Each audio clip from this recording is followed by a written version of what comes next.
bem, turma?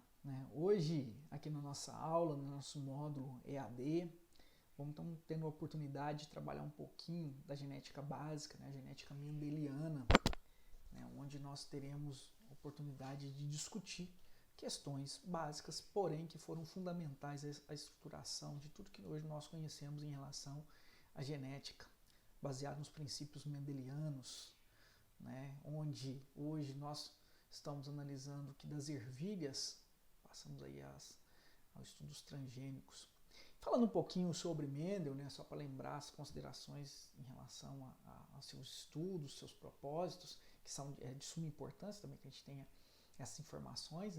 Lembrar que a manifestação e a proposição das características das espécies há muito tempo desafia até os cientistas, e os resultados significativos só foram obtidos por volta de 1860, com os estudos então de Mendel, a base com que ele estruturou tudo. Mendel era um monge austríaco, vivia lá na República Tcheca, e começou a desenvolver um trabalho de pesquisa baseado no cruzamento de ervilhas. O interessante de tudo, é importante lembrar isso, Mendel nunca utilizou termos como gene, genética. Na verdade, ele tinha um estudo baseado na matemática e princípios fundamentados nas condições exponenciais do que ele então obtinha, que eram as características, e o que ele entendia como aspectos transcendentes do indivíduo, ele considerava como fatores. O trabalho de Mendel, para vocês terem uma ideia, ele foi ignorado por aproximadamente 35 anos.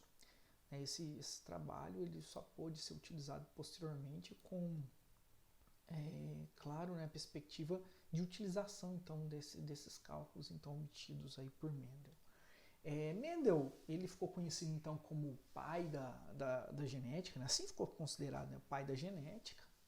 Ele não acertou tudo no que propôs, ele também não tinha uma informação de tudo, mas na verdade ele tinha uma fundamentação, um início.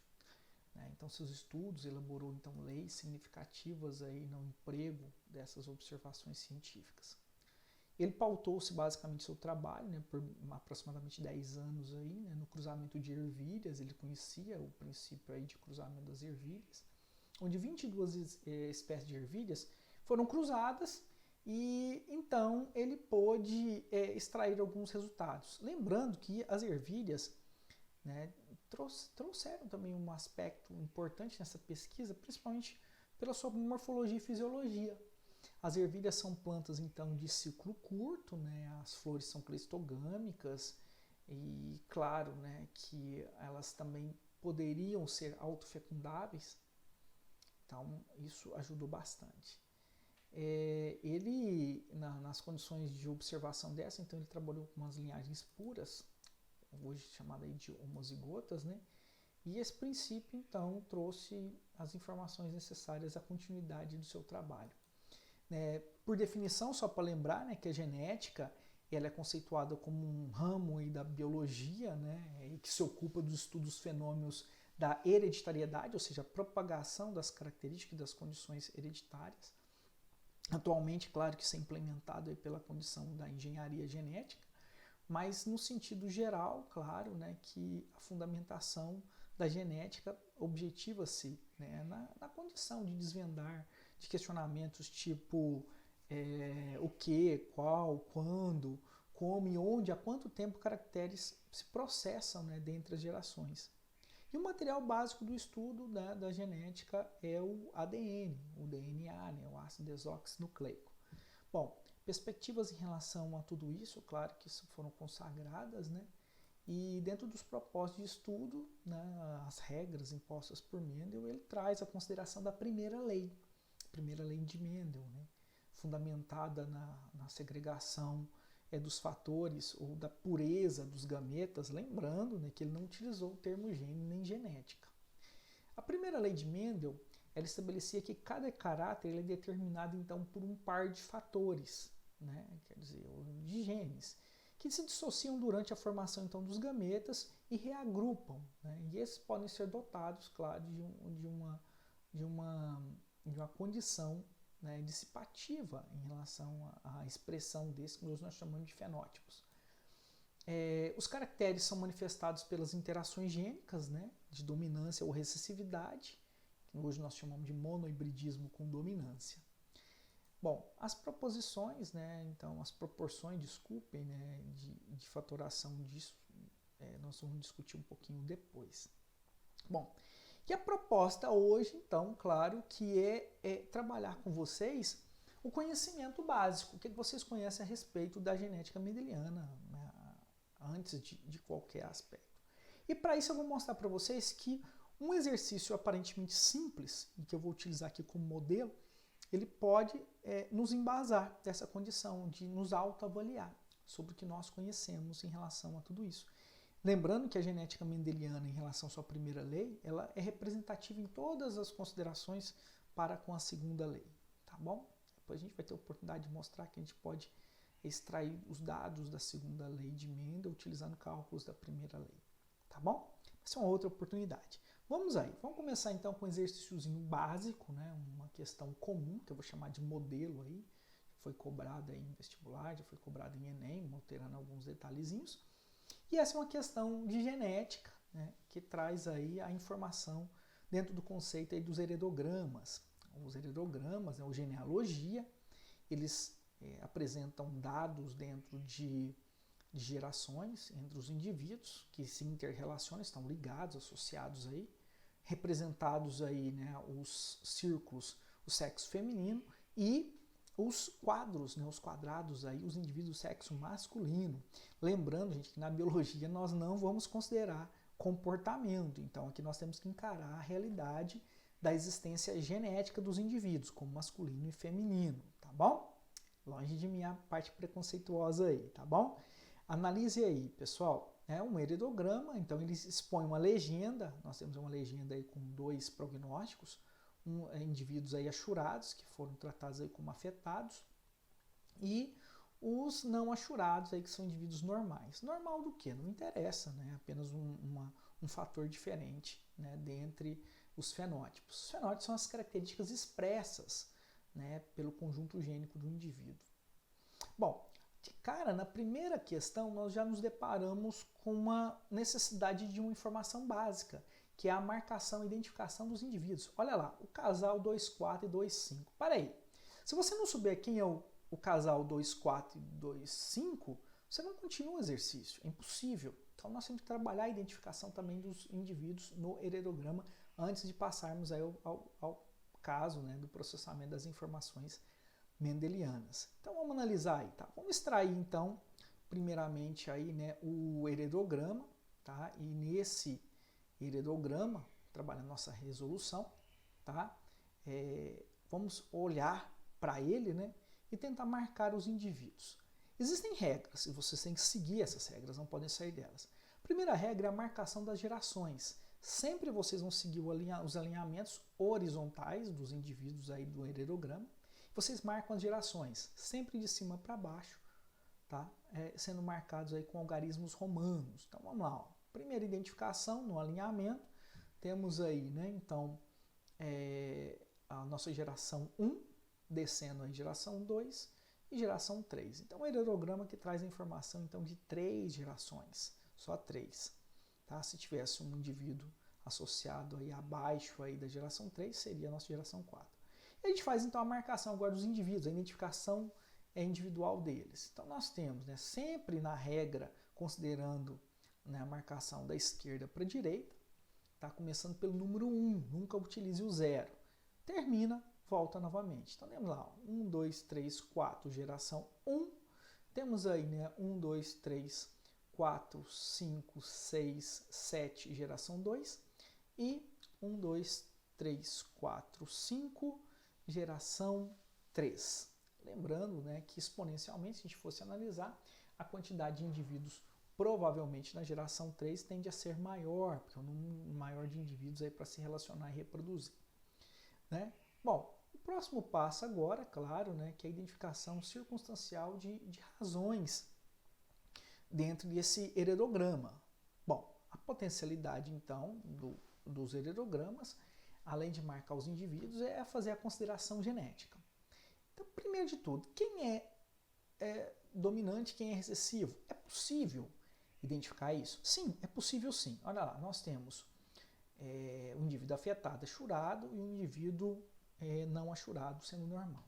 Primeira regra, você vai no heredograma e tenta procurar um casal com as mesmas condições fenotípicas que apresenta um descendente com essa condição diferente. Se existir, é um ponto positivo, né? Porque você já tem uma resposta significativa do que você está observando. Olha só, nesse caso, olha lá, ó, observa o indivíduo 3 e 4 da geração 1 com a sua filhinha lá na geração 2, né, o indivíduo 6. Olha lá, vou até marcar aqui para vocês, ó.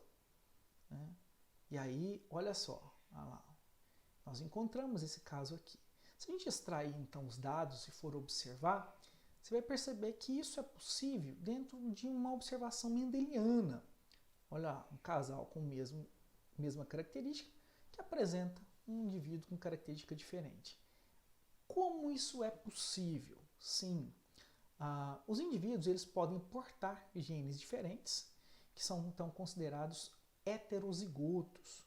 O heterozigoto, né, na razão da primeira lei de Mendel, ele traz o princípio que ele apresenta um fenótipo dominante, porém ele apresenta um genótipo misto, ou seja, híbrido, né? Portando aí um gene dominante e um recessivo. E o indivíduo, né, na consideração sendo então recessiva, ele carrega 2 genes com essas características. Os genes são representados então por letras maiúsculas ou minúsculas, onde a letra maiúscula representa o gene dominante e a minúscula representa o gene recessivo. Claro, nós utilizamos preferencialmente, né, a inicial então do fenótipo recessivo, no caso aqui o normal é o recessivo, então nós vamos utilizar esse padrão, tá, da letra N. E claro que na perspectiva então nós temos aí essa observação, essa premissa dentro da consideração aqui do exercício. Então nós temos lá, se são heterozigotos, né, o indivíduo então resultante ele é homozigoto, recessivo, por isso ele tem uma característica diferente. Indivíduo recessivo cruzado com recessivo só pode ter indivíduos recessivos na sua lógica de construção aí, né, gênica. Ou seja, um gene recessivo é resultado, então, da obtenção por parte da mãe e outro do pai. Então, lá, um gene vem do pai, o outro da mãe. Epa, mas como eles podem ter, então, fenótipos diferentes? Claro, eles apresentam genes dominantes, que é uma consideração que Mendel, então, fez em F2, quando ele cruzou ervilhas amarelas lá, resultantes de um cruzamento de unidades puras, então ele percebeu essa condição.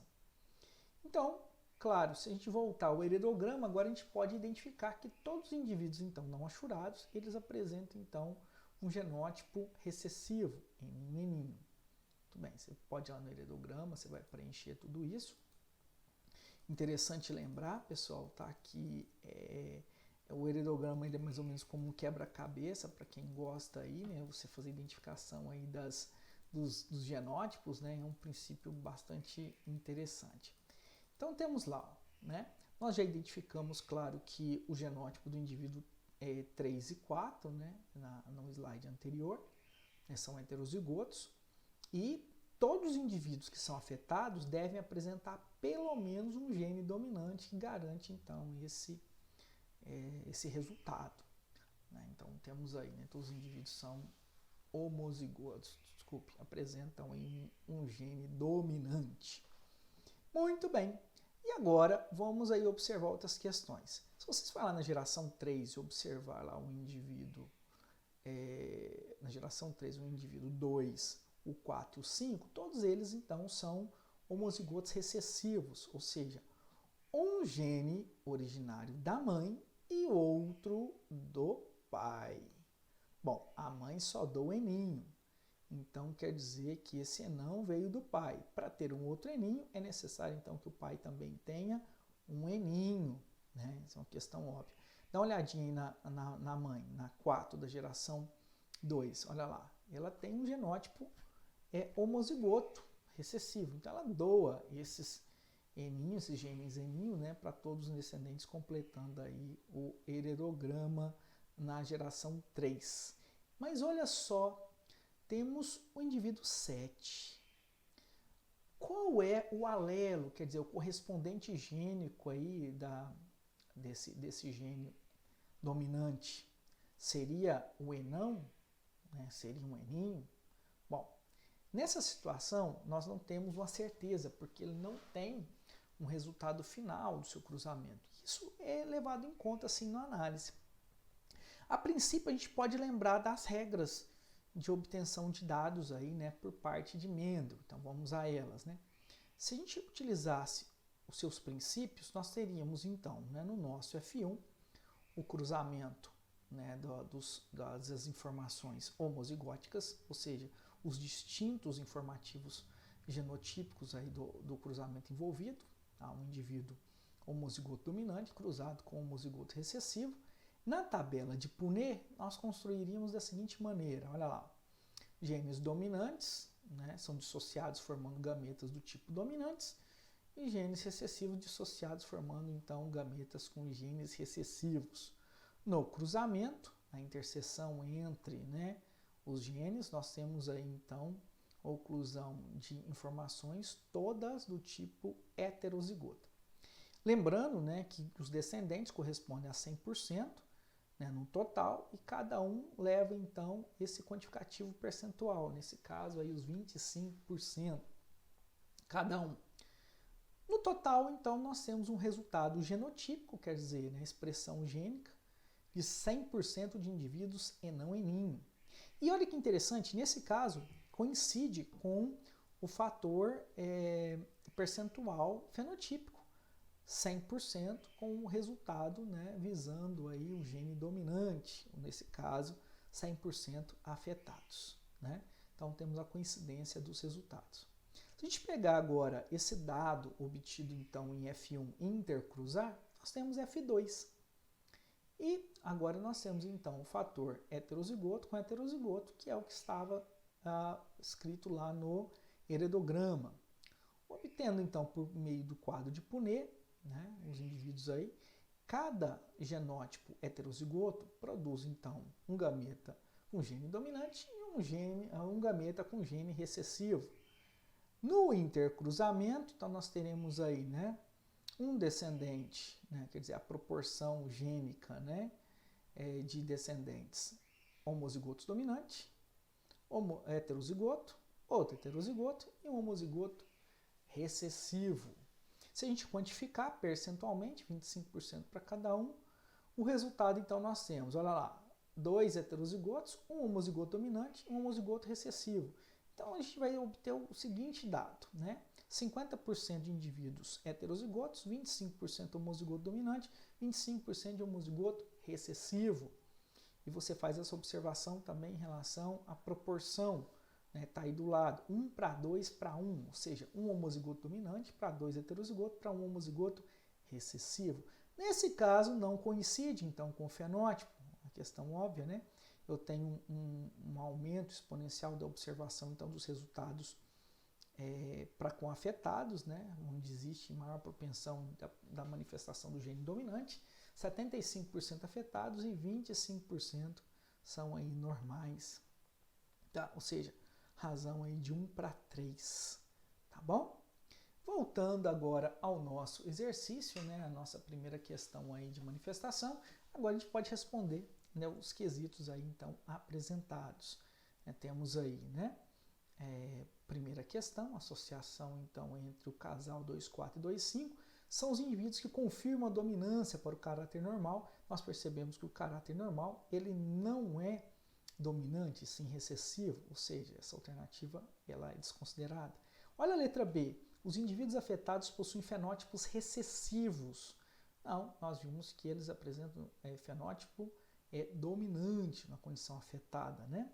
O casal 1 e 2 da geração 1 são os indivíduos que confirmam a dominância para o caráter normal. O caráter normal é recessivo. Nos restando, então, claro, como alternativa a ser marcada a letra D. Olha lá, os indivíduos 3,3 possuem genótipo heterozigoto. Né? Se a gente analisar isso, né? Vamos voltar aqui, só para a gente nos certificar que observou tudo certinho. Eu sei que vocês anotaram aí, mas vou mostrar aqui, né, na tela, né? Então a gente percebe lá o indivíduo 3, da geração 3, ele é heterozigoto, né? Então ele apresenta essa condição obtendo aí um gene dominante do pai e um gene recessivo da mãe, né? Então, claro que isso então que foi aqui apresentado, passando rapidinho aqui, que a gente já tinha visto essa parte, né? Considere então que ele é um genótipo heterozigoto, por isso a alternativa então a ser marcada. Importante, pessoal, dentro da genética mendeliana, claro que vocês tenham conhecimento de alguns conceitos. Eu vou colocar aqui alguns, tá, aí na observação então do vídeo. Claro, vocês podem ir pausando para ver esses conceitos, tá? Eu deixei alguns que são de suma importância. Aí, tá? Eu gostaria que vocês relembrassem estes, tá? São conceitos dentro da genética, terminologias genéticas importantes, como alelo dominante, alelo recessivo, cariótipo, caráter, cromossomos homólogos, cromossomos heterólogos, né? E expressividade. Essas terminologias, elas devem ser compreendidas por vocês. Não decorem não, mas tentem compreender, tá? Usualmente, claro que vocês vão se relembrar dela. Né? Olha só, também são terminologias importantes, o conceito de fenocópia, fenótipo, gene, né? Genes alelos, genes não alelos e genoma. Tá? Lembrando que aqui dentro do percorrer do vídeo, depois vocês podem pausar e relembrar aí esses conceitos aí, tá? Que foram marcados aí para vocês, tá bom? Olha aí, homozigose, heterozigose, locus gênico, né? Lembrando que o plural é loci, tá? Penetrância e teste cross, tá? Claro, nós teremos oportunidade de discutir esses conceitos dentro do estudo aí da genética, mas por hora é a apresentação que eu faço aí para vocês em relação à genética mendeliana, tá? Espero que tenham gostado aí, que se avaliaram em relação a essa condição, e as dúvidas a gente vai discutindo então depois, tá bom, galera? Tá? Muito obrigado por enquanto e até a próxima aula, tá bom?